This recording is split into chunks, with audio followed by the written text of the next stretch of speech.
Kelanjutan nasib proyek KF-21 Boramae Indonesia dengan Korea Selatan dibocorkan PT DI ke Kemenhan. Zona Jakarta, Indonesia dan Korea Selatan memulai pengembangan proyek jet tempur KFX, IFX sejak 2015 di mana saat prototipe pertama diluncurkan diberi nama KF-21 Boramae.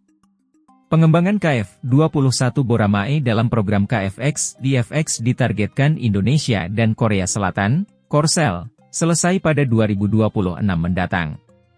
Tak semudah membalikkan telapak tangan, pengembangan proyek jet tempur KF-21 Boramae yang melibatkan Korsel dan Indonesia menghadapi tantangan. Bukan cuma dalam hal teknologi, proyek KF-21 Boramae juga mengalami tantangan dalam hal pembiayaan yang hingga kini masih Indonesia utang kepada Korsel.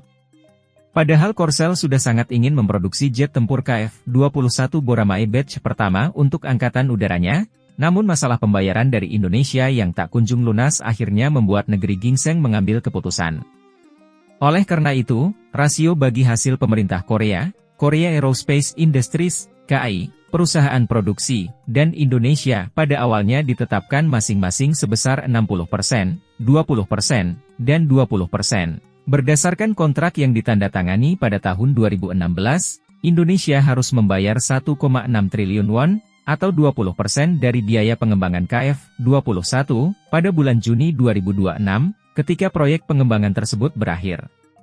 Kantor berita Korea Selatan Yonhap pada 16 Agustus 2024, memberitakan Defense Project Promotion Committee, komite di Korsel yang mengurusi proyek kerja sama alutsista itu, menyetujui usulan RI terkait penyesuaian pembayaran proyek pengembangan pesawat tempur KFX-DFX. Dengan demikian, untuk porsi pembayaran yang tidak lagi menjadi tanggungan Indonesia, sebagaimana diberitakan Yonhap, bakal ditanggung oleh pemerintah Korea Selatan dan Korea Aerospace Industries, KAI, yang saat ini menjadi mitra RI mengembangkan pesawat tempur generasi 4,5 KF-21 Boramae.